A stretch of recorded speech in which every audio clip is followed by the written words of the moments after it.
Y bien, para hacer breve la presentación, porque sobre estos temas uno puede extenderse durante horas, sobre todo después de haber escuchado estas presentaciones de esta mañana, tan nutridas, tan llenas de contenido y de experiencia. Bien, nosotros vamos a, digo nosotros porque lo que voy a presentar es parte del trabajo de un grupo de investigación, el grupo GIDI, proyecto en el cual hemos venido trabajando los últimos 10 años. En los últimos 5 años conseguimos financiamiento por parte del FONACYT y hemos venido dándole mayor cuerpo a este método cuya variante, o vamos a ver una variante del método, porque realmente el método es una suite de distintos marcos metodológicos. Entonces vamos a ver una, y en el transcurso de la explicación también voy a ir comentando algunas cosas de mi experiencia durante estos años. Yo quisiera empezar esta charla preguntándole lo siguiente: ¿qué tienen en común todos esos nombres que están allí? ¿Los reconocen? La mayoría de ellos, me imagino, ¿verdad? Si no los han usado, algunos de ustedes cuando vieron los cursos de ingeniería de software lo tuvieron que haber escuchado. Por ejemplo, programación estructurada, eso de los años 60, 70. Después análisis estructurado de los años 80. Information Engineering de los años 75, 80, por allí. O orientación objeto. ¿Quién ha escuchado eso? ¿Sí? OSE, el grupo de los tres, el team de los tres, el grupo de Bush, Jacobson y Rumbaugh, que prácticamente fueron los proponentes de un movimiento nuevo que revolucionó la orientación objeto. De allí nacieron los casos de uso, nació el método de diseño, análisis y diseño del estado objeto, y nació RUC también, y por supuesto nació UML, la lengua franca de los desarrolladores de software, es decir, la lengua universal de todos nosotros. Y movimiento Open Source, ¿lo conocen? ¿Sí? Creo que sí, ¿verdad? La mayoría de ustedes lo conocen. CNMI, también, ¿verdad? Los que trabajan en empresas que desarrollan software, con toda seguridad conocen que es CNMI porque en algún momento le habrán exigido, ¿verdad? Certificarse en alguno de los niveles del CNMI. CBS, Components Based Software Engineering, o sea, ingeniería de software basada en componentes. Pero de ahí podemos continuar, por supuesto, la última iniciativa ágil, y esa lista con toda seguridad nos podría ocupar más de 10 años. O sea, podemos ir colocando nombres allí, agregándole nombres de iniciativas, de técnicas, de métodos, etc. Y por supuesto el nombre de los creadores. ¿Qué hay en común en todas ellas?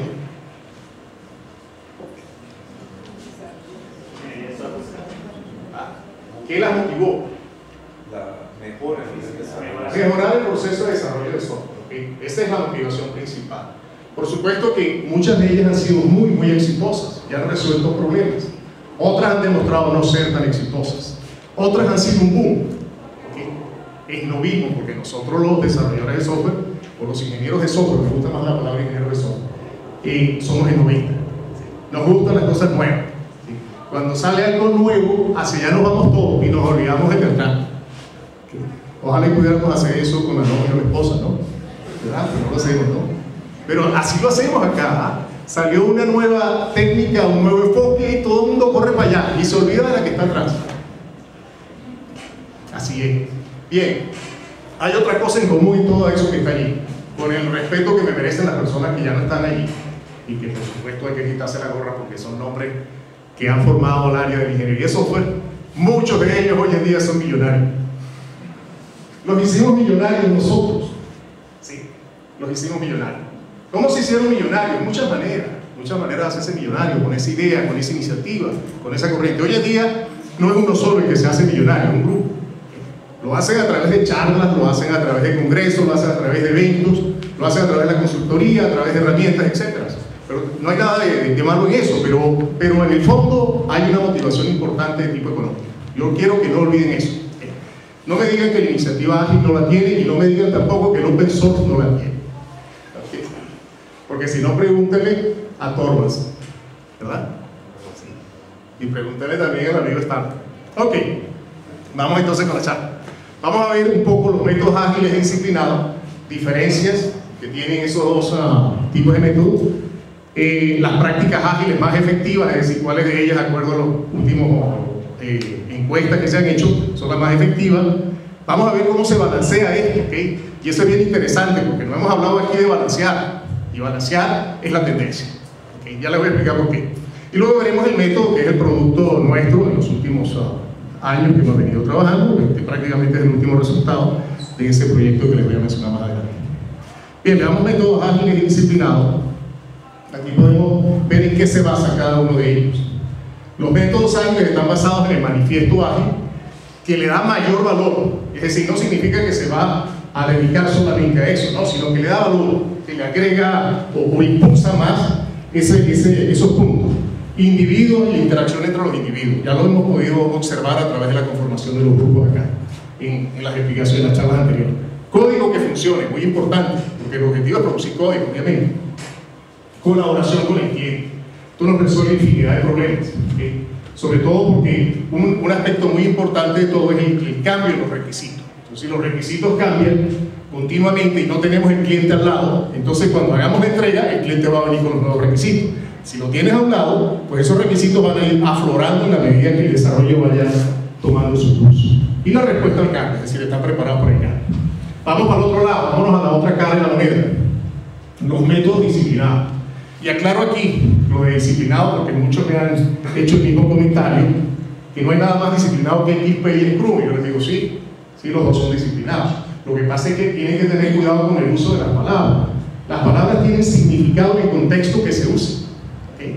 Y en el contexto de la ingeniería de software, disciplina significa algo distinto a lo que significa en el argot normal, ¿okay? Cotidiano. Entonces, disciplina aquí significa sistematización, orden, proceso. Y agilidad significa los 4 puntos que acabo de mencionar. Y en el lado disciplinado, el énfasis es en la calidad. ¿Okay? Nace de la calidad total, es decir, la idea de crear productos con calidad. Entonces, el énfasis aquí es en el proceso de desarrollo, porque un aspecto muy importante de la calidad es el proceso. O sea, si tú me dices qué proceso usas para producir tu producto, yo te puedo decir qué calidad tiene tu producto. Entonces, el énfasis en los métodos disciplinados es el proceso de desarrollo, los productos, incluyendo por supuesto el código, porque el código es un producto y es el principal producto. Contrato con el cliente, hay un contrato con el cliente, hay que cumplir con esas cláusulas contractuales. Y hay por supuesto el seguimiento de un plan. ¿Qué tan bueno es seguir un plan o no? Yo eso no lo voy a discutir, porque como dije esta mañana en una de las preguntas que le hice a Orlando, era todo depende de la aplicación que tú vayas a desarrollar. Si la aplicación es una aplicación de comando y control, toma el mismo ejemplo. O sea, si vas a construir un dispositivo para guiar un misil, no uses los métodos ágiles, porque vas a fracasar, vas a tener problemas muy serios. Tienes que usar un método que te dé garantía de la calidad del producto y tienes que planificar muy bien tu producto. Entonces todo depende mucho del producto que tú vayas a desarrollar. Ese es uno de los elementos importantes para decidir por dónde me voy. Veamos otras cosas asociadas a la comparación. Los métodos ágiles están centrados en las personas, énfasis en el código, procesos mínimos con poca documentación. Esto es uno de los puntos, ha sido una de las críticas que se le ha hecho, pero también es una bondad, ¿okay? Si tú eliminas la documentación, te quitas un peso de encima, ¿verdad? Porque qué sabroso es echar código y no tener que documentar. ¿Sí? ¿Okay? Pero pregúntale al mantenedor, ¿sí? Pregúntale que le va a dar mantenimiento a esa aplicación si le gusta que le dé una aplicación sin documentación apropiada. Y en procesos no repetibles, es decir, generalmente los procesos se van inventando, se van creando en detalle a la medida que vaya surgiendo la situación, lo cual no es nada malo, es un enfoque también. Los resultados dependen del equipo de trabajo, muchísimo. Es decir, el éxito aquí depende del equipo de trabajo esencialmente. Y el conocimiento es táctico, es inferido, es decir, un conocimiento que se infiere a la medida que se avanza en el proceso de desarrollo. En los métodos disciplinados nos centramos en el proceso. En el proceso, seguimos ese proceso, hay énfasis en los productos, porque el proceso es para producir productos. Y generalmente el proceso se deriva del análisis del producto, es decir, tú analizas el producto y determinas el proceso. Los procesos están bien definidos, es decir, tú al comienzo sabes qué vas a hacer y están bien documentados, tiene una buena documentación que te describe cómo llevar a cabo el proceso, por ejemplo, cómo vas a llevar a cabo el levantamiento de los requisitos, por decir algo. Hay una alta formalidad del proceso de desarrollo, los procesos se repiten, es decir, el proceso que tú usas para un proyecto lo puedes repetir para el siguiente proyecto, los resultados son fácilmente predecibles y hay un conocimiento explícito que se gana o que se tiene antes, durante y después del cliente. Bien, aquí están quizás los principales exponentes de estas corrientes. XP, quizás el más conocido de todos, luego es Scrum, que ha ganado mucho en los últimos años, pero también están otros métodos como la suite de cristal, el Feature Driven Development, etc. ¿Okay? Algunos que están basados en técnicas de manufactura de vehículos en particular. Hay otros, por el lado disciplinado, pues el principal exponente de todo esto no es el único, ¿okay? Hay muchos métodos. De hecho, en una conferencia que asistí recientemente, alguien mencionó que hay cerca de 1000 métodos publicados en la literatura. La ingeniería del software es la única que se puede jactar de tener tal cantidad de métodos. Pregúntenle a los ingenieros civiles si tienen esa cantidad de métodos y se sorprenderán. No llegan a esa cantidad. Nosotros tenemos métodos por todos lados, métodos publicados en artículos, métodos que se usan, que se han desarrollado entre cada compañía, cada empresa, métodos que han sido exitosos, como la mayoría de los que están allí. Bien, algunos RUT, uno que dio origen al RUT, que es orientación a objetos, ingeniería de software orientado a objetos, análisis y diseño orientado a objetos, PSP, TSP, que son conocidos, producidos pues, por el instituto, quizás el instituto más serio que existe actualmente en el área de ingeniería de software, que es el Instituto de Ingeniería de Software de Carnegie Mellon. Y bueno, y yo he agregado, me he tomado la libertad y el atrevimiento de agregar modestamente lo nuestro, que el Great Wash, que es un marco metodológico que hemos venido desarrollando con la idea de enseñar el proceso de desarrollo de software a nuestros estudiantes. Un segundito.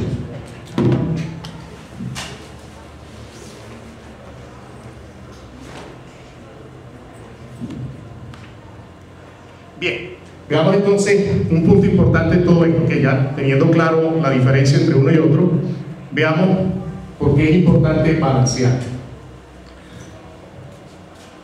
Yo siempre he pensado, y esa ha sido prácticamente una filosofía de vida, de que los extremos son dañinos, ¿okay? Y no conducen a nada. Siempre hay que buscar lo mejor de cada cosa y moverse por el camino del medio. Tienes mayor posibilidad de éxito si te mueves por el camino del medio a que si te pegas a un extremo. ¿Okay? Si te pegas a un extremo, corres el riesgo de rayar. ¿Okay? Te pegas a la banda derecha, te rayas, te pegas a la banda izquierda, te rayas. Por el medio, corres menos riesgo. Bien, entonces, ¿de qué se trata esto? Bueno, se trata de buscar un balance entre la agilidad y un balance entre la disciplina, sabiendo cuáles son las diferencias que existen entre ambos. Es importante también observar dónde tienen aplicación cada uno de ellos. Los métodos ágiles han sido muy efectivos, muy exitosos en pequeños grupos, ¿okay? Pequeños grupos de desarrollo. Proyectos relativamente pequeños, es decir, proyectos que tú tengas que desarrollar en 2, 3, 4, 5, 6 meses, un año máximo. Ambientes que cambian continuamente, es decir, tú tienes requisitos que cambian, planes internalizados, un control cualitativo, mientras que los métodos disciplinados tienen mayor uso y han sido muy efectivos en grandes proyectos de desarrollo. O sea, proyectos, por ejemplo, que pueden durar 2 o 3 años. Grupos grandes, grupos de 20, 30 desarrolladores, ambientes que son bastante estables, planes documentados y, por supuesto, un control de gestión cuantitativo, es decir, basado en el uso de las métricas. Entonces, el punto ahora es cómo balancear la corriente nueva ahorita y el acuerdo a que se ha llegado, sobre todo en el ámbito académico más que en el ámbito industrial, porque el ámbito industrial se apega a las corrientes, eso no cabe la menor duda. En el ámbito académico nosotros tenemos una bondad, y es que discutimos y somos críticos. Somos críticos. Y eso nos ayuda a balancear las cosas, es decir, a ver lo mejor de cada parte. Entonces, la corriente nueva en el mundo académico es el balance. O sea, los métodos, las técnicas y el enfoque balanceado, donde se balancea agilidad y disciplina, donde se toma lo mejor de la agilidad y lo mejor de la disciplina. Bien, veamos algunas prácticas ágiles efectivas que podemos reusar. La lista puede ser mucho más grande, es decir, si buscan cualquier libro de agilidad o de métodos ágiles, pueden conseguir una lista bastante grande. Algunas de las más importantes es satisfacer al cliente mediante una entrega temprana, es decir, tú no tienes que esperar un año, el cliente no tiene que esperar un año para recibir su aplicación, porque ya sabemos que es contraproducente. Es decir, el cliente se fastidia, prácticamente no ve resultados rápidos, entonces es importante que se le vaya entregando, es decir, que el código que se le entregue le resuelve el problema. Ahora ahí viene un problema interesante, como los métodos de ¿qué problema le vas a resolver al cliente? Si tú no tienes claro cuál es el proceso que el cliente lleva adentro. Entonces llevamos a un aspecto muy importante de todo esto que tiene que ver con los procesos. Es decir, no se puede desarrollar una aplicación si tú no tienes claro dónde la aplicación va a correr. En otras palabras, cuál es el proceso de negocio para el cual la aplicación se está desarrollando. Si no tienes claro eso, olvídate, cualquier cosa que tú hagas con el cliente allá al lado, con uno solo de los usuarios al lado, corre el riesgo de conducir al fracaso del proyecto. Otro punto importante, los requisitos cambiantes son bienvenidos, claro, eso todos lo sabemos. Es decir, el cliente al comienzo no tiene idea de qué es lo que quiere. A medida que avanza el desarrollo, nuevas ideas surgen y se van incorporando nuevos elementos al desarrollo. Entrega frecuente, usuarios y desarrolladores trabajan juntos diariamente, individuos motivados, la motivación es muy importante, ¿verdad? Aunque la motivación tiene muchas connotaciones, una connotación importante hoy en día en nuestro país es la connotación económica. ¿Okay? Si no estamos muy bien pagados, ¿qué digamos? Comunicación de la información vía conversación cara a cara, medir el progreso a través del software, es decir, a través de los productos que se entregan, dar atención a la excelencia técnica, simplicidad, grupos autoorganizados y un aspecto muy importante que nos han discutido esta mañana, que es la retrospectiva, que es aprender de las lecciones y aprender, tratar de mejorar el código, ver cómo se mejora cada uno de los... Realmente la retrospectiva tiene que ver con analizar la situación y tratar de aprender de esa situación para corregirla. Entonces, un aspecto muy importante del proceso de desarrollo, porque es un proceso también de aprendizaje. Bien, este estudio que lo Ambler, un conocido proponente de esta habilitación ágil, habla por sí solo, que ahí están las prácticas ágiles más efectivas que él encontró en un survey hecho en el 2009. La más efectiva de todas es la integración continua que mencionaba anteriormente, la reunión diaria, el desarrollo guiado por la prueba, la planificación de la iteración, la refactoría del código, es decir, la mejora del código, la retrospectiva, el análisis de la situación para aprender de ella, la programación en pares, la participación de los usuarios, etc. ¿Okay? El board-down tracking también, y la entrega de un código que se pueda liberar, que se pueda usar con frecuencia. Eso constituye 10 de las prácticas más utilizadas o más efectivas de todas las que se pueden proponer, que existen en la literatura y que se denominan prácticas ágiles. Bien, con esta introducción vamos a ver entonces el método WASH. Como les dije anteriormente, es el resultado de un trabajo de grupo que lo financia actualmente el FONACYT, y en el cual llevamos trabajando cerca de 3 años, dándole continuidad a un trabajo que se inició hace 10 años atrás con un método llamado WASH, que tenía la intención, como dije al comienzo, de enseñar a desarrollar software a nuestros estudiantes. La idea no era enseñarle un método específico a la gente, sino más bien un marco metodológico que le dijese qué hay que hacer para desarrollar aplicaciones. Indiscutiblemente el problema no era fácil, porque cuando usted intenta enseñarle a la gente cómo se hacen las cosas, te consigues con lo que mostré al comienzo, 200 prácticas distintas. Entonces, ¿cuál de ellas va a enseñar? Es difícil escoger una corriente, una orientación. Entonces, y por supuesto que enseñar ingeniería de software como lo hacemos en nuestro ámbito académico, con una sola asignatura y un conjunto de asignaturas colaterales, es casi una misión imposible. Hoy en día la ingeniería de software ha crecido a tal extremo que una carrera pues, es un saludo a la bandera. Perdón, una sola asignatura es un saludo a la bandera. Ya hay carreras dedicadas completamente a la ingeniería de software. Entonces, es un reto para el profesor explicar toda una disciplina que ya tiene un cuerpo, que ya ha ido madurando, que tiene cerca de 40 años y que está llena de prácticas, de métodos, de enfoques, etc. Explicar en apenas un semestre de qué se trata y enseñarles a hacer las cosas bien es prácticamente una tarea titánica. Entonces es importante también tener presente eso. Bien, WASH nace de esa idea, ayudarle a la gente a entender qué tienen que hacer, qué es lo que van a hacer cuando salgan al mercado de trabajo. Es un método orientado a aplicaciones web por una razón básica. Después de 25 años enseñando ingeniería de software, uno llega a la conclusión, ¿sí?, de que todos estos métodos no son universales. Es decir, que es muy difícil hablar de un método universal que sirva para todo. Los métodos tienen su contexto, su dominio. Así como una aplicación tiene un dominio de la aplicación, el método tiene un dominio también. Aplica solamente para ciertas situaciones, más nada.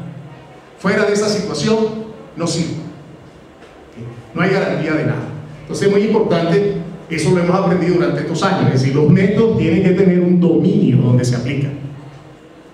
Y usted va a escoger, y ahí está el éxito del buen ingeniero, escoger el método que más se adecue al dominio de la aplicación que va a desarrollar. Bien, ejemplos, esto sirve para comercio electrónico, gobierno electrónico, sistema de información web, portales corporativos. Si usted pretende usarlo para desarrollar un videojuego, no sirve. ¿Okay? Para una aplicación móvil tampoco sirve. Entonces sirve para aplicaciones, y particularmente aplicaciones medianas o pequeñas, y desarrollo por grupos pequeños, 3 a 10 desarrolladores máximo. Bien, es un método balanceado, tratamos de balancear lo mejor de la disciplina con lo mejor de la agilidad. Produce un mínimo de documentos, el documento es una carga pesada, pero tratamos de que los documentos sean mínimos. El desarrollo está guiado por los modelos. O sea, una estrategia que hemos usado es, si la documentación es pesada, entonces aproveche los modelos. O sea, trate de documentar lo mejor que pueda a través de los modelos. El desarrollo aquí está basado en la producción de modelos. Y es que el proceso de desarrollo de software, en otras palabras, la ingeniería de software, la buena ingeniería de software, se hace a través de la transformación gradual de modelos. Usted arranca elaborando un modelo del negocio, entendiendo el proceso del negocio. Levanta los requisitos y construye un modelo de requisitos. Ese modelo de requisitos lo convierte en un diseño arquitectónico, el diseño arquitectónico en diseños detallados. Y va moviéndose a lo largo de todo el proceso de desarrollo, ¿verdad? Con el método que usted quiera, pero transformando modelos. Al finalizar, usted tiene gran parte de la documentación en modelos. Y por supuesto que esos modelos son creados automáticamente. Es decir, vas a usar herramientas que te ayuden a automatizar el proceso de desarrollo. Bien, a prácticas efectivas, tanto ágiles como disciplinadas, ¿verdad? Utiliza nuestro método. Bueno, es versionado, es incremental y es iterativo. Y cada una de esas tiene una definición clara, porque el concepto de versión, el concepto de incremento, el concepto interactivo varía de método a método. Entonces es importante definirlo, es decir, qué significa que sea iterativo, qué significa que sea incremental. Incremental significa que se produce la aplicación sobre la base de incrementos, ¿okay? Gradualmente.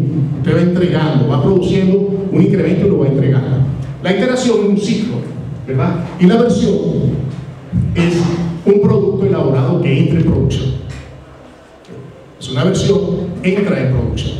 Entonces una aplicación se desarrolla sobre la base de versiones, cada versión entra en producción e inicia el siguiente ciclo de versión. Ya vamos a ver esa característica.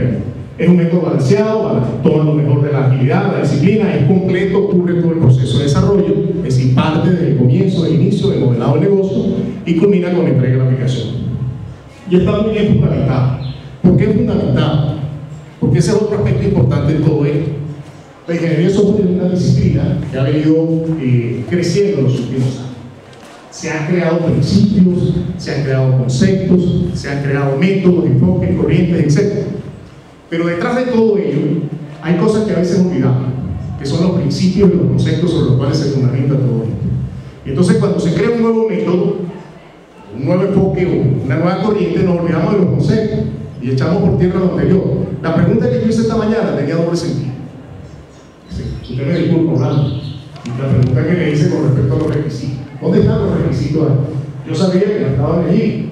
¿Por qué? Porque Scrum se olvida de que hay una palabra llamada requisito, ¿sí? Que es un concepto fundamental, es un concepto esencial. Si no lo puedes omitir, porque es parte de la ingeniería misma. Es como decir el concepto de código o el concepto de prueba. Es inherente a la ingeniería. Entonces, cuando alguien crea y idea una nueva cosa, cambia los nombres. Entonces, de esa manera nunca podemos ganar, ¿verdad?, una base sólida, fundamental. Eso es lo que tratamos de hacer nosotros en el mundo académico. Tratamos de crear la teoría, la base, la fundamentación. Bien, aquí está la cadena de valor. La cadena de valor, fíjense que es una cadena de proceso de negocio. Porque para nosotros el desarrollo de software es un proceso. Y un proceso de negocio. Lo hacemos dentro del marco de una organización. Y lo hacemos para elaborar un producto. Y nos pagan por elaborar ese producto. Y es un proceso de negocio tan similar como el proceso financiero o el proceso de recursos humanos. Entonces, por eso modelamos el desarrollo de software como un proceso de negocio. La cadena nuestra es muy sencilla. Arranca modelando el negocio, hace el proceso de desarrollo de los requisitos, diseña la arquitectura. ¿Por qué? Porque si usted no tiene una buena arquitectura diseñada al comienzo del proyecto, de nada le sirve desarrollar miles de incrementos, ¿okay? y luego hace el desarrollo de la versión. Todo esto está soportado, ¿verdad?, sobre una gestión de proyecto, gestión de requisitos, gestión de la configuración, verificación y validación, aseguramiento de la calidad y gestión de riesgo. Todos estos procesos van a variar en intensidad dependiendo del tipo de proyecto. En proyectos grandes que lo ameriten, pues la intensidad aquí será bastante disciplinada. Si el proyecto es pequeño, gran parte de estos procesos no se llevan a cabo o se simplifican lo suficiente como para poder no desviar la atención de lo más importante. ¿Por qué? Porque lo más importante es lo que está arriba, es decir, los procesos fundamentales o procesos regulares. Bien, vamos a ver cada uno de ellos con un poquito de detalle. Bien, el WASH utiliza 3 ciclos de desarrollo diferentes. El primer ciclo es el ciclo de la aplicación. La aplicación la vamos a desarrollar sobre la base de ciclos. Esos ciclos se llaman ciclos de versión. Es decir, cada vuelta del reloj mueve un ciclo de versión. Y cada ciclo de versión mueve un conjunto de ciclos de incrementos. Entonces tenemos esencialmente en una aplicación 2 grandes ciclos, o sea, los ciclos internos, que son los que se mueven realmente. El ciclo del incremento y el ciclo de la versión. El ciclo del incremento está dentro del ciclo de versión. El WASH, o el WASH, tiene 3 modelos, porque realmente de lo que se trata es de explicar cómo se lleva a cabo el proceso de desarrollo, ¿okay?, para este tipo de aplicaciones. Entonces tenemos básicamente 3 modelos que configuran la estructura del método: el modelo de producto, el modelo de proceso y el modelo de los actores que intervienen en esto. Esto es bastante común. Usted ve la mayoría de los métodos que tienen de una u otra manera esos 3 elementos. Algunos lo llaman las famosas 3P en las cuales se basó RUP, que son la P del personal, la P del proceso y la P del producto. Bien, aquí podemos observar la P del producto, o sea, el modelo de producto. Los productos que generan nuestros métodos, que recomienda generar, son los siguientes. Los agrupamos en productos netamente técnicos, productos para la gestión del proyecto y productos de soporte. Los productos técnicos son relativamente pocos: un modelo de negocio, que su nombre lo dice, un modelo, un documento requisito que contiene un conjunto de modelos, documento de diseño donde está la arquitectura de la aplicación, el código y las especificaciones del proyecto. Producto de gestión arranca con la visión del producto, que es fundamental, ¿okay?, punto de partida. El plan de proyecto usted lo va a seguir dependiendo de la situación que tenga que enfrentar. Puede seguir un plan de proyecto tan detallado como lo recomienda el PMI, o puede seguir un plan de proyecto muy amplio. Pero en todo caso siempre va a tener un plan de proyecto que le diga a grandes rasgos dónde se está moviendo usted. Porque el plan de iteración no es suficiente. El plan de iteración es una partecita de todo esto. Es importante tener la visión de conjunto, la visión global del proyecto para poder decir dónde está o dónde va. Tiene sus planes de versión, sus planes de iteración y por supuesto un plan para la prueba. Los productos de soporte, el modelo de proceso es el principal. ¿Por qué el modelo de proceso? Porque cada método, cada vez que usted utiliza un método, hay características particulares en el entorno. O sea, el contexto impone una serie de restricciones. Entonces, usted tiene que ajustar el método. O sea, hoy en día nadie usa un método tal cual. O sea, no, los métodos no están hechos para eso. Los métodos son realmente marcos metodológicos que le ayudan a la gente a guiarse ahora, a tener una visión clara de cómo desarrollar su aplicación. Entonces, lo primero que hay que hacer, una vez que usted ha escogido cuál es el enfoque que va a seguir, ¿verdad?, adaptar el método a su proyecto. Y lo que usted va a seguir no es el método, sino el modelo de proceso que usted tomó a partir del método o de los métodos que quedaron. Por eso le digo, yo particularmente no creo en métodos específicos. O sea, no creo en métodos general que sirvan para todo. Porque a la hora de la chiquita, el método que realmente sigue cada grupo es único. Es único. Fíjense que no es exactamente RUT, no es exactamente Scrum, no es XP. Cada método va creando su propia manera de hacer las cosas. Entonces tenemos que explotar eso. Si no dejar de lado el método, porque el método nos orienta, pero tener claro de que cada proyecto va a tener su propio método de desarrollo. Ese método lo llamamos modelo de proceso. Y ahí usted va a decidir qué estándar y qué práctica va a utilizar. Hay un plan de verificación y validación que consideramos que es muy importante. Cada producto que se vaya elaborando tiene que verificarse, tiene que validarse. Está el plan de gestión de la configuración y el plan de riesgo. Estos planes son opcionales, depende del tamaño del proyecto. Y en relaciones entre los procesos y los productos, el ciclo externo, ¿verdad?, genera la aplicación. El ciclo interno de la versión genera cada una de las versiones y el ciclo de incremento genera los incrementos, que son los productos, los 3 productos que tiene el método. Bien, veamos entonces cada uno de los tres ciclos. El primer ciclo. Este ciclo es el más externo, es el ciclo que considera la aplicación completa. Arranca modelando el negocio, es decir, entendiendo el proceso para el cual se va a desarrollar la aplicación. Un principio importante de esto es, si no tenemos claro cuál es el proceso para el cual vamos a desarrollar la aplicación, entonces cualquier aplicación podría servir, o a lo mejor ninguna sirve. ¿Okay? ¿Me explico?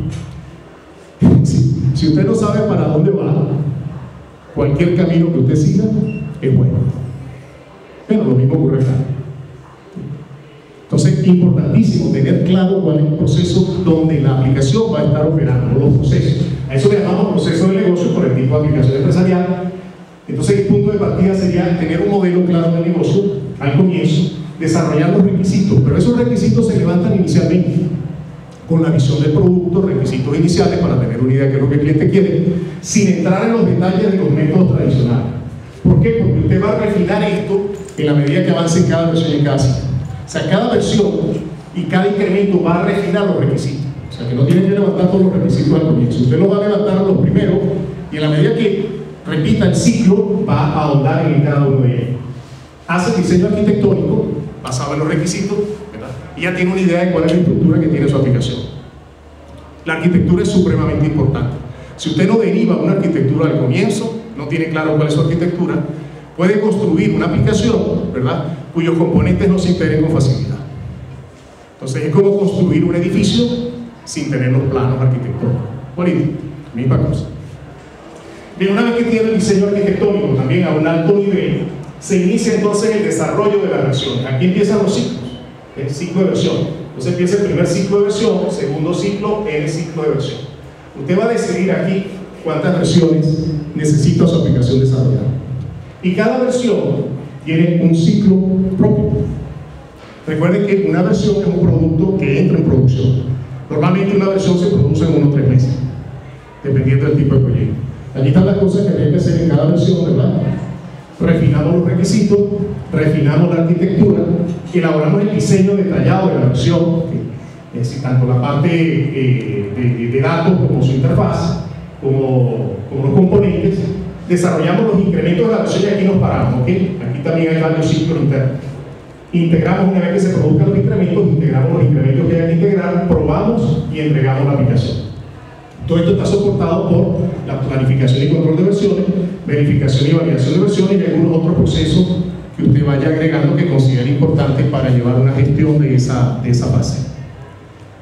El diseño detallado de la versión contempla varios aspectos importantes: el diseño de la interfaz gráfica en su versión I, el diseño de los componentes, diseño de la base de datos y la definición de los incrementos de la versión. Entonces usted va a definir cuántos incrementos usted va a desarrollar para poder implementar esta arquitectura o esta parte de la arquitectura que usted ha elaborado previamente. Bien, aquí tenemos el ciclo de versión ya un poco mejorado. Estamos refinando entonces requisitos, refinamos arquitectura, diseñamos el detalle del diseño detallado de la versión y entramos entonces en los ciclos de incrementos. Vamos a desarrollar incrementos. Los incrementos se pueden desarrollar dependiendo de la arquitectura, de las relaciones entre los componentes arquitectónicos. Usted lo puede desarrollar en paralelo, es decir, lo puede asignar a varios grupos, o lo desarrolla de manera secuencial. Eso se lo va a decir la arquitectura y se lo va a decir las conexiones entre los componentes arquitectónicos. Por eso es que es importante tener una arquitectura al comienzo. Y recuerde que esa arquitectura se va refinando. Bien, integra, una vez que sale de los ciclos de incremento, integra los incrementos que tiene que integrar si no se han integrado, porque depende de todo el proceso que se siga. Usted puede desarrollar un incremento, desarrolla el siguiente y lo integra. Es decir, puede hacer una integración de tipo incremental, en el sentido que va integrando cada incremento que vaya produciendo. O puede dejar la integración para el final. Es decir, integra todos los componentes que haya desarrollado en la versión al final. Lo cual pues no es muy conveniente, pero es una estrategia para hacerlo. Una vez que tiene ya su versión integrada, hace la prueba de la versión. O sea, su prueba funcional y no funcional. Ya veremos que la integración de los incrementos tiene sus pruebas de unidad, por supuesto. Y libera la primera versión de su aplicación. Entregó su primera versión. El cliente está parcialmente satisfecho, porque ya puede poner en producción parte de su aplicación. Bien, las versiones, creo que ya esto lo había explicado, ¿no? Sí. Y aquí está el ciclo de incremento, es decir, cada uno de estos circulitos internos que están acá, ¿verdad?, tienen este ciclo. Se refinan los requisitos de incremento. Si refinamos en los requisitos de incremento, hacemos el diseño detallado del incremento, diseñamos las pruebas del incremento, usamos la programación que damos la prueba, y una vez que se han diseñado las pruebas del incremento, se codifica y se va probando el incremento. ¿Okay? Es decir, que primero diseñamos las pruebas, elaboramos los conductores de las pruebas, ¿verdad? Y luego empezamos a agregar código hasta completar el incremento. Liberamos el incremento y entonces entramos al proceso de integración. Por supuesto que aquí va a haber planificación de integración, verificación y validación, gestión de la configuración, gestión de requisitos. Y usted puede incorporar prácticas que usted desee. O sea, en cada una de ellas usted incorpora las prácticas que usted necesite. Es decir, no le exigimos prácticas específicas. Usted puede usar prácticas ágiles o puede usar otras prácticas disciplinadas dependiendo de las características de su organización, las características del proyecto y las características del dominio de la aplicación. Bien, ese es entonces el modelo de procesos. El modelo de actores, el grupo mínimo que uno podría tener, como dijimos, estaría entre 3 y 10 para este proyecto. Y por supuesto hay roles que se tienen que distribuir entre los miembros del grupo de desarrollo. Un rol importante es el del líder. Sí creemos que es importante el líder del proyecto. Nosotros hemos intentado, y fíjense que lo que se promueve con los métodos ágiles es tan viejo la iniciativa de la estructura descentralizada, que yo recuerdo cuando escribí mi primer libro en el 85, había un famoso señor que escribió un libro de la psicología de la programación en el 80, hace unos cuantos años atrás. Yo tomé la idea de ahí y la coloqué en el libro porque me pareció interesante. Hay grupos que son descentralizados, donde no hay un liderazgo claro. Y hay grupos donde hay un liderazgo claro, bien definido. Ambas son alternativas. Válidas. Eso lo va a definir cada grupo, lo va a definir cada organización. Si usted cree que los grupos trabajan mejor sin un liderazgo claro, sin una persona que dé la cara, que responda, que oriente, que ejecute los procesos gerenciales, los procesos de gestión, perfecto. Entonces, eso me lo va a decir el modelo de proceso al comienzo del proyecto cuando yo lo elabore. Es decir, cuando tome la metodología o el método y construya mi proceso. ¿Cómo me voy a organizar? Esto es simplemente una propuesta de los roles que son en principio necesarios para llevar a cabo la aplicación de este método en aplicaciones de tipo web, como estas características que mencioné anteriormente. Entonces está el líder de proyecto, analista, arquitecto, programador, experto en prueba, gestor de soporte y el representante de usuario. Serían los roles mínimos para poner en marcha o poder aplicar este método en el desarrollo de un proyecto. Y en relación a las prácticas balanceadas, bien, hoy en día se reconoce que las prácticas se tienen que usar en función de la necesidad. Entonces usted va a usar las prácticas cuando las necesita, es decir, cuando requiera realmente aplicar una práctica. Prácticas que son aplicables en todo proceso: el trabajo estimulante, la confianza, reportes periódicos y de gestión y el control de versiones. Esas son aplicables a cualquiera de los procesos que vienen, es decir, proceso de modelado de negocio, proceso de requisitos, etc. Para la gestión del proyecto, la visión del producto, la planificación de iteraciones, planificación de entrega, reuniones diarias, retrospectiva, espacio de trabajo informático, análisis causa-raíz y gestión de riesgos son algunas de las prácticas que pueden muy bien utilizarse en ese proceso. Y así tenemos para cada uno de los procesos diferentes prácticas que recomendamos utilizar. Por ejemplo, en modelado de negocio, vital la participación del usuario. Usted va a tratar de entender el proceso con la ayuda del usuario. En los requisitos, participación del usuario, requisitos incrementables. En los procesos de diseño arquitectónico detallado, diseño y arquitectura incremental y diseño simple. En programación e integración, desarrollo guiado por pruebas, integración continua, refactorización, estándares de codificación. En pruebas, desarrollo guiado por pruebas, retrospectiva.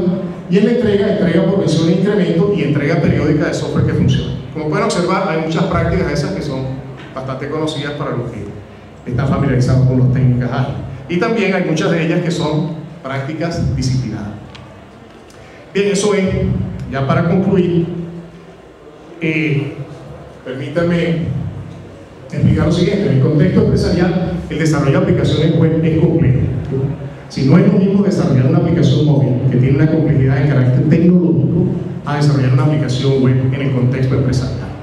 En el contexto empresarial amerita que uno tenga un conocimiento del dominio donde la aplicación va a correr. Y el modelado de negocio es una garantía de ello. Entonces, la complejidad de la aplicación depende muchísimo de dónde la aplicación vaya a correr. Aplicaciones que pueden ser aparentemente muy sencillas, como son las mismas aplicaciones móviles, pueden complicarse mucho cuando tienen mucha interacción con el hardware. Entonces, obviamente, el método que usted sigue allí tiene que aplicarse a ese tipo de aplicación. Bien, los enfoques ágiles y disciplinados son opuestos, pero se pueden combinar. Entonces, la idea es conseguir un balance entre las mejores prácticas de ambos mundos, tomando lo mejor de cada uno de ellos y tratando siempre de equilibrar. Los métodos balanceados deben reducir la documentación sin afectar el mantenimiento. Es decir, la documentación tiene que ser tal que le facilite el trabajo al mantenedor. Muy bien lo explicaba esta mañana, creo que era Gustavo Orlando, uno de los dos explicaba, que creo que era, no recuerdo su nombre, explicaba de que la aplicación era para el desarrollo, ¿sí? O sea que podía aplicarlo en el desarrollo y no en el mantenimiento. No había, la aplicación de mantenimiento es distinta, sí, porque el proceso de mantenimiento es distinto al proceso de desarrollo. A pesar de que uno sigue etapas que son muy parecidas, el proceso en el fondo es distinto. Entonces hay que tener cuidado con eso, ¿sí? Hay que simplificar, hay que generar la documentación que el mantenedor necesita para poder tener éxito en el trabajo de mantenimiento. Bien, Blue Wash es un esfuerzo por crear un marco metodológico. Observen que no es un método específico que te diga el paso a paso que tiene que hacer, es un marco metodológico que usted adecua, lo adapta a cada proyecto, a cada organización, ¿sí? A cada grupo de trabajo. O sea, esas tres características son importantísimas: la aplicación, la organización donde usted está trabajando, ¿verdad? Y el equipo de trabajo.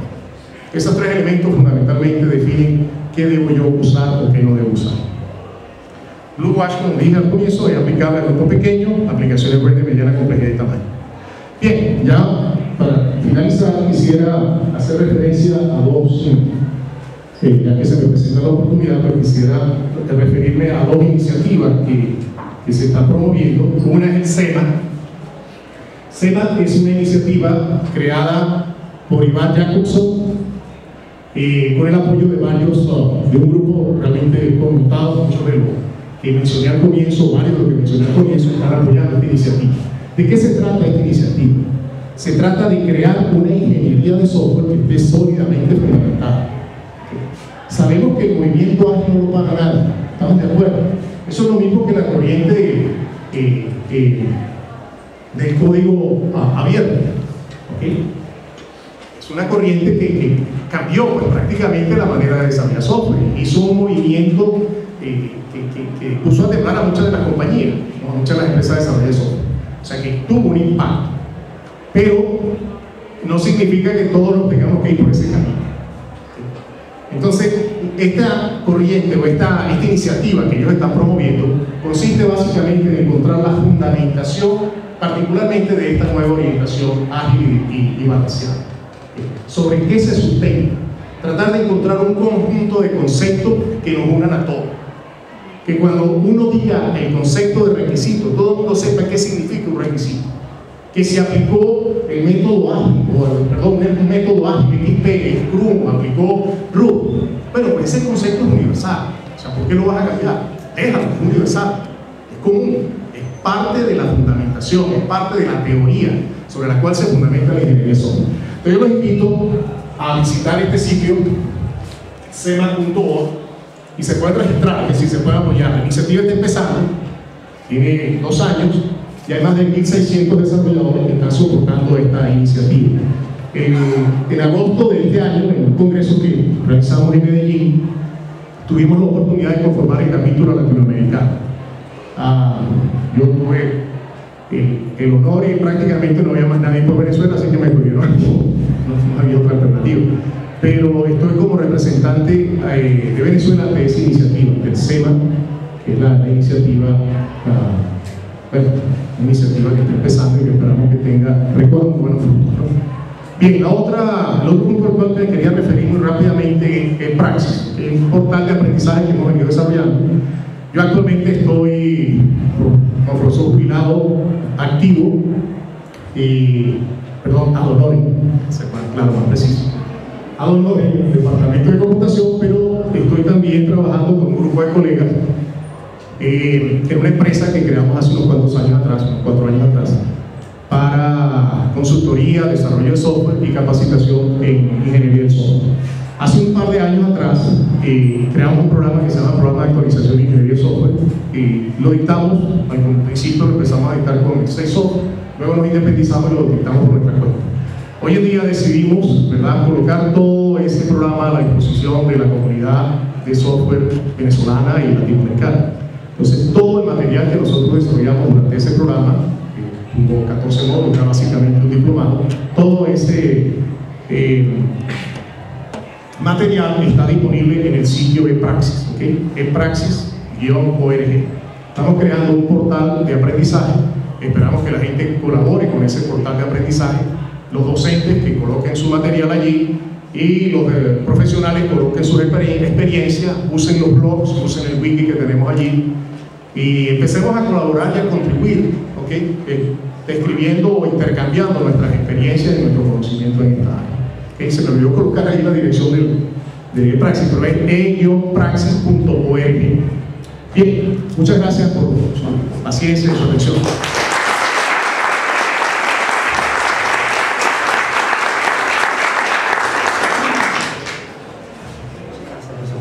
Bueno, comienza así las preguntas para que después pasemos a la reunión. Dos preguntas, profesor. La primera, ¿hacia dónde está orientado Blue Watch? Es decir, como grupos creadores de Blue Watch, ¿es hacia un entorno académico? ¿Es hacia un entorno de negocio? ¿Yo puedo descargármelo y utilizarlo aisladamente por mi propia cuenta? ¿Hacia dónde apunta Blue Watch? Okay. Y la segunda pregunta tiene que ver con,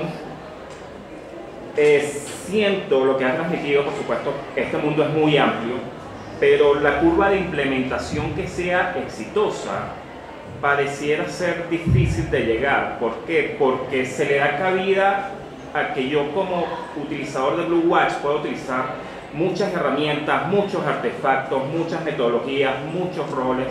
Entonces, puedo caer muy fácilmente en malas prácticas porque estoy tratando de agarrar pedazos de muchos lados y unirlo. Entonces, el poder llevar a buenas prácticas, a prácticas probadas, a apoyarse con miembros que han utilizado RUP, que han utilizado Scrum, que han utilizado XP, para poder incrementar las buenas prácticas que puedas utilizarlas, serían bastante valiosas. Ok. Bien, respondo a la primera pregunta. Blue Watch es un esfuerzo de carácter académico, está dirigido a los estudiantes, a los profesionales que quieran aprender cómo se lleva a cabo el proceso de desarrollo de software. Esto está basado en una serie de estándares, es decir, nosotros nos apoyamos muchísimo en la creación del Blue Watch en una serie de estándares, particularmente el SWIFT, Cuerpo de Conocimiento de la Ingeniería de Software. El PMBOK ha aportado algunos conceptos necesarios para la parte de gestión. Pero sucede que la primera versión del Great Watch, que es una versión disciplinada, se ha venido utilizando en distintas empresas, en distintas organizaciones. O sea, nosotros lo liberamos, colocamos la documentación en la red y hemos visto que se ha divulgado bastante y hemos escuchado de algunas organizaciones que lo están usando. No hemos llevado un control de quiénes lo están usando. Nosotros en nuestra empresa estamos usando una serie de conceptos, en particular ahorita vamos a arrancar un proyecto el próximo año de 16 aplicaciones diferentes. En cada una de ellas vamos a utilizar el Blue Watch. Es un marco, no un método. ¿Qué significa un marco? Es igual que un marco de software. Cuando usted toma un marco de software, ¿qué hace? Toma una estructura, toma una parte del código, lo analiza y lo extiende, lo complementa. Pero ya tenía la mitad del camino ganado. ¿Qué requiere para usar el marco de software? Conocimiento. O sea, cualquier persona que no sea programador en ese lenguaje de programación no lo puede usar. Lo mismo ocurre con el marco metodológico. Es decir, cualquier desarrollador que no tenga los conceptos claros, los principios claros, que no conozca las prácticas, tanto ágiles como disciplinadas, le va a costar mucho utilizarlo. Entonces, con eso respondo su segunda pregunta. Es un marco metodológico que requiere un conocimiento mínimo del área. Bien. ¿Alguna otra pregunta? Sí. Bueno, nada, básicamente quería escuchar de su experiencia un ejemplo en donde hayan hecho una adaptación en marco que acaba de describir, aplicado a un proyecto específico, un proyecto ocasional, una situación en particular, en donde primero, bueno, usted haya participado de inicio al punto de llegar a desplegar más de una versión y que usted considere que sea exitoso. Entonces, puntualmente, quizás llegar a que nos escriba por qué lo considera o por qué considera ese proyecto exitoso.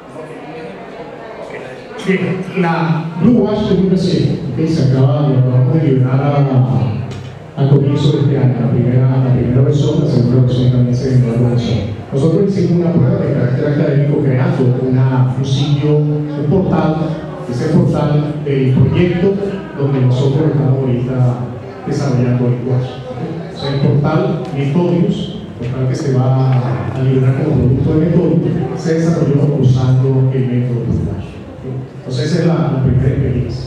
Con respecto al Great Wash, usar el Great Wash completo en toda su extensión no lo hemos utilizado parcialmente, lo aplicamos cuando se aplican varios proyectos que yo he conocido, los proyectos para PDVSA. Hemos desarrollado, hemos llegado a la parte de diseño en un proyecto grande que era el proyecto de simulación de redes de Hadoop. O sea, una aplicación bastante extensa, una aplicación de 2 años. Y desafortunadamente la aplicación a mitad de camino se paró, no porque el método no funcionaba o porque nosotros no, sino simplemente por una decisión política de PDVSA de parar el financiamiento de todos esos proyectos donde intervenía la gente externa. Entonces, nuestra empresa salió del proyecto Lumas. Y con respecto a las otras fases del proyecto, gran parte de los procesos iniciales, el modelado del proceso, la ingeniería de requisitos y el diseño arquitectónico se han venido desarrollando en distintos proyectos. Ahorita, por ejemplo, en el proyecto de enseñar, en un proyecto grande de enseñar, la actividad más intensa que hemos tenido ha sido modelado de negocio y levantamiento de requisitos para proyectos grandes usando el Great Wash.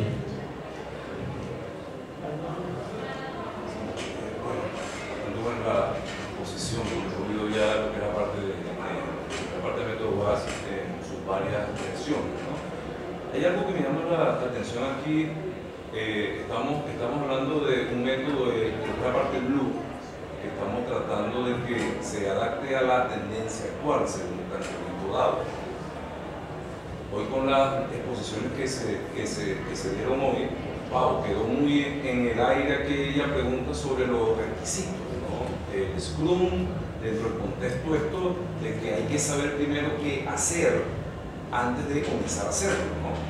Y entonces aquí hay un método como el que está planteando, que es un método que está basado en conceptos, que deben haber algunos conceptos que tienen que ser mínimos en lo que es una metodología para lo que es la parte de desarrollo, tienen que existir. Si hablamos de desarrollo de aplicaciones empresariales, debe haber algún modelo de negocio, de cómo funciona aquello, debe haber algún concepto que tenga que ser mínimo y necesario dentro de esto, y así deben haber varios. Entonces implicaría que, bueno, aquí es donde viene la cosa, donde estamos hablando de Scrum, de métodos ágiles, puedo hacer un planteamiento acá con bastante razón en esto, pero esos conceptos debe haber alguna lista de qué conceptos son mínimos necesarios, lógicamente, en un cierto ambiente. Aquí vengo con un último punto que me parece interesante también, que es que hemos tocado también aquel punto, cuando uno tiene el ciclo de vida del producto, del software, está lo que es la parte de mantenimiento, está lo que es la parte de soporte, y hemos estado en una discusión acá de qué es lo que queda para esa gente que va a dar soporte. Y eso tiene que existir. Ojo, si yo tengo un marco metodológico para desarrollar software, tiene que tener eso incluido, que le va a quedar lo que van a quedar dentro para que cubran el ciclo de desarrollo del producto. Por eso le digo, y yo creo que muchos de los que tenemos tiempo enseñando ingeniería de software terminamos siendo muy escépticos con la corriente, demasiado escépticos con la corriente. Cada vez que vemos una nueva tendencia, somos los últimos en incorporarnos a esa tendencia, porque lo vemos con muchísimo escepticismo, por las razones que explicaba al comienzo. Y Y una razón básica es que mientras no se tenga una teoría sólida de software, tenga una teoría sobre la cual nos podamos fundamentar. Y cuando hablo de teoría, me refiero también de un marco conceptual que soporte toda la parte teórica, donde los conceptos que se usen aquí sean iguales aquí en Venezuela, en Estados Unidos, en la China y en Perú, en todos los países del mundo.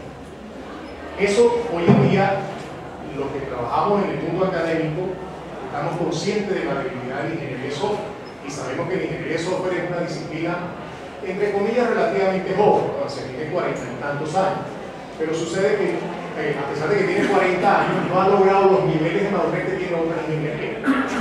Y la debilidad es no tener un cuerpo teórico, y hay esfuerzos por hacerlo.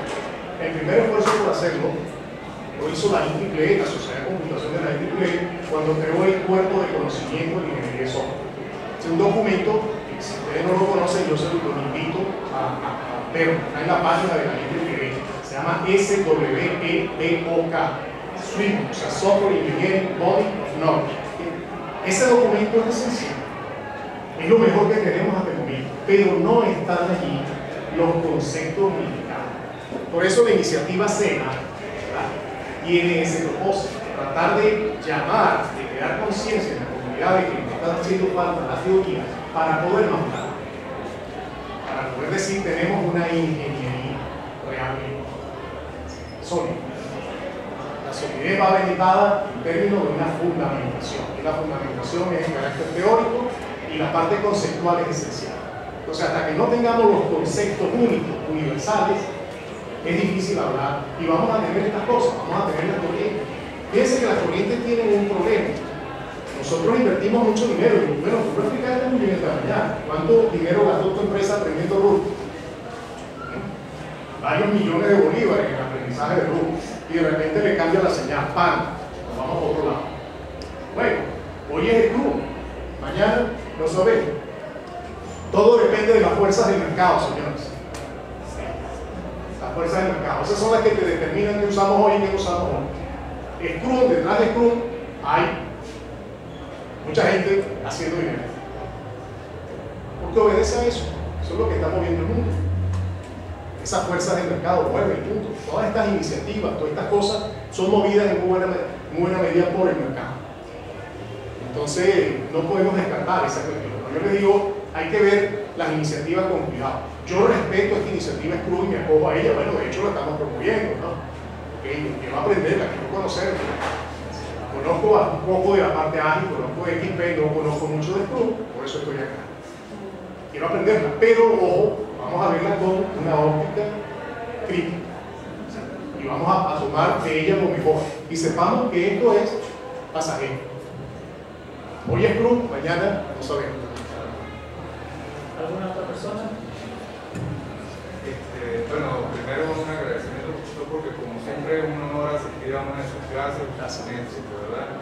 Y a mí me parece que esto, ahorita que se está pensando en formarla o terminar de darle bases a la comunidad, eso es algo que no podemos perder de vista. O sea, este balance y esta cuestión indispensable a tener en cuenta es esencial. O sea, y por lo menos una de las conversaciones que he tenido con algunos que yo decía, esto no es para cualquiera, esto no es para un equipo maduro que tiene esos conceptos claros y eso. O sea, por eso es que de repente Gustavo les fue bien, porque ellos ya pasaron por luz, lo sabían, tenían una idea de requerimientos, de otras cosas, y por eso es eso. Entonces, esa parte es imprescindible tenerla clara. O sea, que a nivel conceptual, a nivel de principio, o sea, cualquier equipo no es que agarre Scrum y como se ve muy sencillo, por ahí no es mentira. O sea, eso no funciona implícitamente.